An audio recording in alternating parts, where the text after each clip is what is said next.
싶으면 내인데 돈이 좀 있는데 그 표시를 내기 위해서 보면은 뭐 황금 목걸이를 한 7, 800만 원 하는 걸 목에 걸고 다닌다 그래가 서울이나 부산, 대구 이런 대도시에는 젊은 부인들이 가방 하나, 명품 가방 하나. 저도 그 옛날에 여자친구 있었습니다. 이게 얼마짜리고 하니까 850만 원. 핸드백 하나에 850만 원. 그런 입장에 있습니다만, 여하튼 옛날에 어떤 그 마을에 큰 부자가 살았습니다. 그 다음 장면 좀 보도록하겠습니다. 그에게는 아들이 셋이 있었는데, 제가 바로 아버지 밑에 큰 형님, 바로 위에 둘째 형님, 원래 80입니다. 140. 제가 단명입니다. 이 사람도 아들이 셋이 있었는데 모두 혼인을 해서 부역하게 가정을 꾸려나가고 있었습니다. 나름대로 부잣집 아들들이니까 살림도 비교적 넉넉하게 잘 살았다고 볼 수 있겠죠. 그 다음에 한번 봅시다. 그런데 이 부자가 옛날부터 이런 이야기가 있습니다.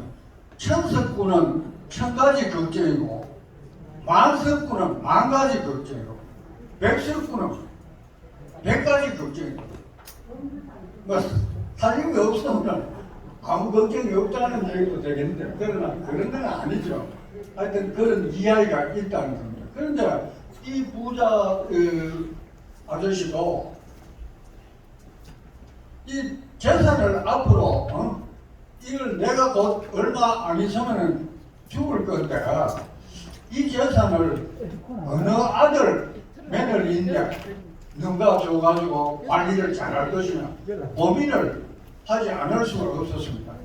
그래서 그 다음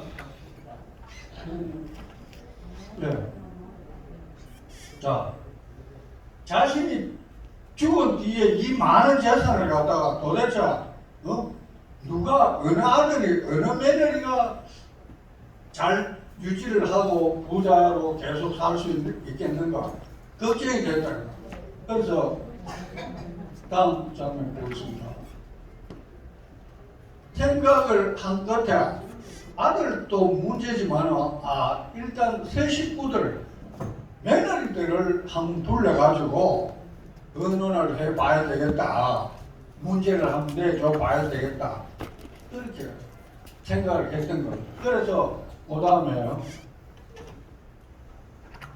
며느리 서희를 쭉 자기의 그 안방으로 불러들였습니다. 그런데 세 사람을 동시에 불러들라는 건 아니고 큰 며느리, 둘째 며느리, 셋째 며느리 그렇게 불렀습니다. 불러가지고 큰 며느리인데 그 다음 장면 한번 보겠습니다. 첫째 며느리를 먼저 불렀으니까 첫째 큰 며느리가 시아버지 방에 갔습니다. 도대체 시아버지가 무슨 일로 웃는고? 그런데 시아버지가 조그마한 약탕광 같은 조그마한 단지를 하나 주면서 정성스럽게 주면서 야야 며느라 이거 가져가가지고 한번 잘 생각을 하도록 해보라. 그러니까 예 알겠습니다 아버님 하고 바깥에 나가 보면서 궁금해가지고 그 약탕광 조그마한 단지 뚜껑을 뚝 열어보니까 벽시 하나를 들었는 거예요. 시아버지가 벌써 이거 망령기 치매기가 있나 왈캉하고 웃기네 하고 벽시를 갖다 팍 던져. 옛날에 저희 아버님은요 농사를 그렇게 많이는 안 지었습니다만 아까 잘못 오해를 하시면 이 부자라고 자랑하나 하겠지만 그 이야기가 아니고 열에 다니시다가 나라 이 시기가 하나 있으면 그걸 전부 주워가지고 귀중하게 가져와가지고 까먹기도 하고 됐습니다. 하여튼 이 이야기에서 큰 년에는 나라를 받아가지고 그만 아이고 기분 나쁘고 올라는 거 이걸 갖다가 주려고 불러놔 하고 그 다음 둘째 며느리 둘째 며느리도 불러가지고 조그마한 단지를 하나 건넸습니다. 야 둘째 며느리가 이 단지 안에 하여튼 얘를 보고 잘 생각해가지고 처리를 잘했으면 좋겠다. 그러니까 둘째 며느리를 알겠습니다. 받았습니다. 받았는데 우리 아버님이 좀 결국 나오면서 생각하니 이거 참 정말 웃기네 하면서 그러나 그 나라 발명이를 난리 안 하고 그래도 아버님이 주시는 건데 이러시 먹어야죠. 그 다음에 셋째 며느리인데 또 역시 불러가 들었습니다. 근데 셋째 며느리는 가만히 생각해 보니까 이거 필시 아버님이 깊은 생각 끝에 이렇게 주시는 건데 틀림없이 무슨 곡절이 있을 것 같다. 깊은 생각을 했습니다. 맨날 며칠을 판에 저렇게 벽시를 놔놓고 고민을 했습니다. 생각을 하다가 그 드디어 끝에 다음 장면 좀 부탁했습니다. 이 시아버지께서 이것을 주셨을 때는 뭔가 큰 의미를 가지고 아마 우리를 시험을 해보려고 하시는 거 아니겠느냐. 그래서 생각한 것이 그 다음에 그 다음 또 이튿날 이른 아침에 벽실을 마당 한가운데 놓고 작은 올가미 하나 설치했습니다. 여러 어르신들 어릴 때 저런 기억 있죠? 마당에 뭐 나라나 뭐 보리쌀을 좀 뿌려놓고 긴 그 새끼줄 끈을 안방에 쎄 문을 빼서가 열어놓고 기다렸다가 오면은 참새가 들어오면 팍 땡겨가지고 잡히는 수도 있고 안 잡히는 수도 있고. 근데 이 셋째 며느리가 이렇게 벽시 하나를 갖다가 올가미에 딱 올렸습니다. 근데 그 다음 점심때가 되자 참새 한 마리가 꼭 같이 붙는 거예요. 그 벽시 하나 묻겠다고. 그런데 참새를 딱 잡았는데 옆에 있던 이웃집 아줌마가 반갑게 아이고 내가 마침 그렇지 않아도 약이 필요해가지고 참새를 한 마리 구해야 되는데 잘 깼네 세대 참새 그거 내주게 그 대신 내가 계란 하나 줄게. 계란하고 바꿨습니다. 그렇죠. 달계란 하나하고 그 다음에 그래서 이 막내 며느리가 그 계란을 거의 간직하면서 어떻게 그 암탉이 있는데 넣어놨겠죠. 한 20날 지나니까 병아리로 부화가 되었습니다. 거짓말 같지만 사실 그렇습니다. 그래서 그 병아리를 잘 알뜰히 키웠지만 큰 암탉이 됐어요. 이 암탉이 되더만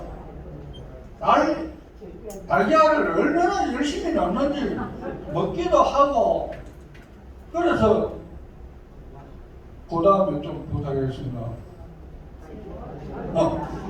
이렇게 했습니다.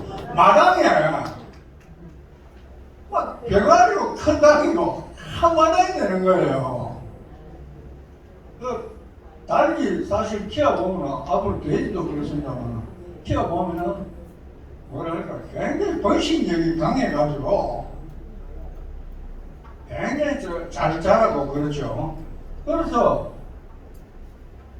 좀 시간이 지나니까 이 병아리가 큰 닭이 되고 굉장히 됐습니다. 그 다음에요 그래서 막내매리가 큰 닭을 계란도 팔고 큰 닭을 장날 선산장에 다 가보셨죠? 선산장에 뭐 하여튼 장날만 되면 2일, 7일, 5일장입니다. 무슨 명절 앞둔 장이 아니라도 장날 되면 발 디딜 틈이 없을 정도입니다. 그 진짜 없는 거 빼고 다 있습니다. 보면. 그런데 그 장에 가가지고 뭡니까? 닭을 팔아가 돼지 새끼를 한 마리 사왔는 거예요. 사왔는데 그 돼지가 암돼지였어요. 저도 학교에 다닐 때, 중학교 다닐 때 돼지를 집에서 키웠습니다.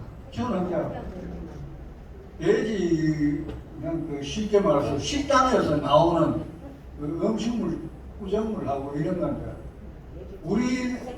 제가 살고 있는 동네는 경주시에서 조금 떨어진 변두리입니다. 돼지 물을 가져오기 위해서는 미아가에 똥장구이 있죠. 장구이 2개를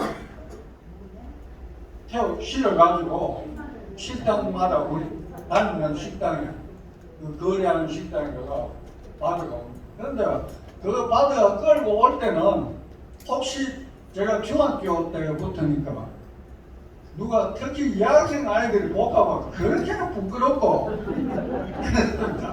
그래서 일부러 옛날부터 밀짚 모자를 푹 눌러쓰고 눌러쓴다고 모르겠습니까? 학교에 가면 다 또 야 수락이 저기 원래 이름 수락이 저 똥장구를 끌고 다니네 그런 이야기도 있었습니다. 하여튼 이 돼지도 정말 번식력이 좋아요. 꿀꿀꿀 그러면서 또 큐가 또 교배를 붙이니까 또 새끼를 넣고 얼마나 잘 크는지 저 보세요. 한 21마리 되는 거예요. 뭐 장가야 거짓말 같지만 그래가지고 내가 다음 페이지다.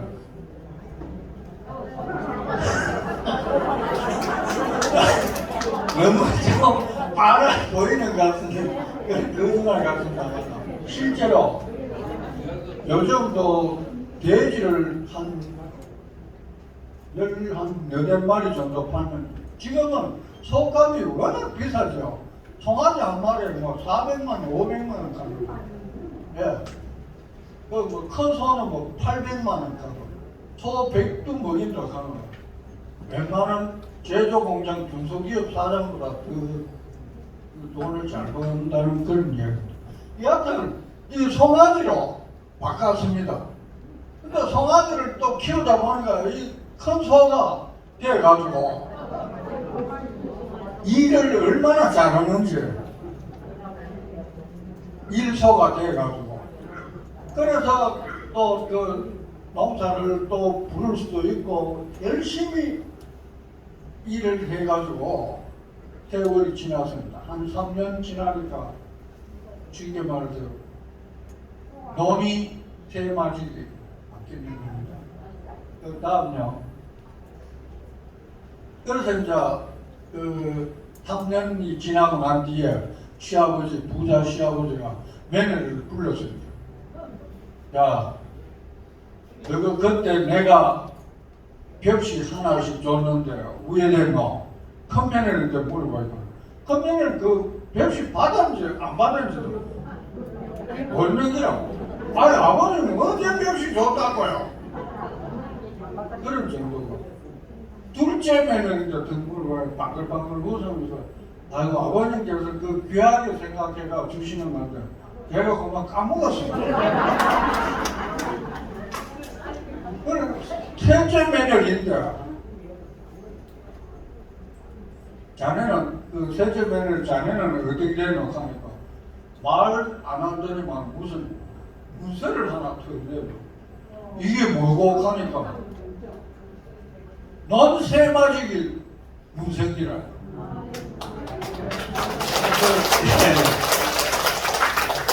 그래서 결국 그 많은 재산을 과연 누구인데 물려주겠습니까? 여러분 같은 당연하게 셋째 며느리, 셋째 아들인데 물려주겠죠. 그런 이야기입니다. 그런데 그 셋째 며느리가 큰 재산을 받아가 살다 보니까 그 동네 사람 전체가 다 잘 살게 이래 머리를 털어가지고 농사를 짓게 하고 잘 살게 되는 겁니다.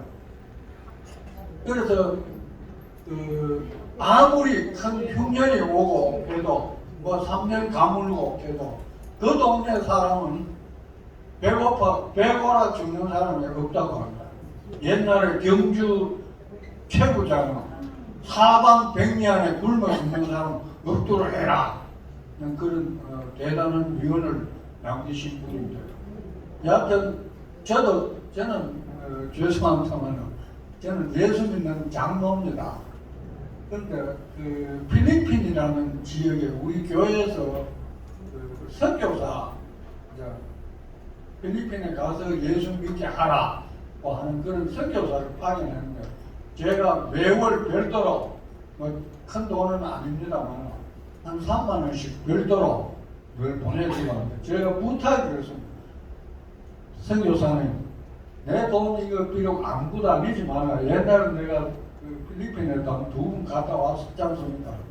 우야운동 이거가 전체 아이들인데 뭐 빵 사주고 그래 좀 안 했으면 좋겠습니다.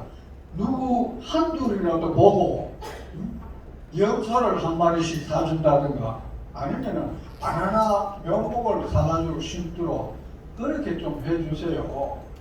제가 부탁이 드립니다. 그런데도 막상 우선에 당장 그 필리핀 아이들이 배고픈 아이들이 많으니까 내일이 뭐 금이 몇 돈 들어도 오늘 당장 배가 고파 죽을 지경인데 하는 그것 때문에 계속 빵 같은 거 음식을 사가 먹고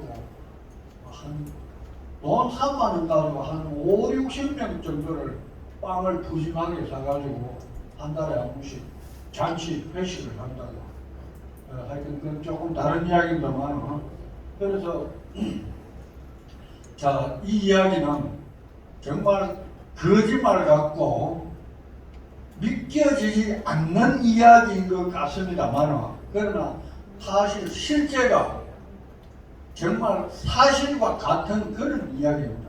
그러니까 여러 어르신들께서도 자라나는 손자 아이들, 손녀 아이들에게 이야기를 할 때라도 이렇게 좀 지혜를 심어줄 수 있는 이런 좋은 이야기를 들려주시면은 우리 할머니가 참 옛날에 내가 어릴 때 그런 이야기 해주더라. 우리 할아버지인데 이런 이야기 들었는데 하겠습니까? 안 하겠습니까? 네. 부디 자라나는 손녀, 손자 또 하여튼 이웃 아이들인데라도 좋은 선한 영향력을 펼칠 수 있는 이런 이야기를 좀 전해주시면 고맙겠습니다. 아시겠죠? 네.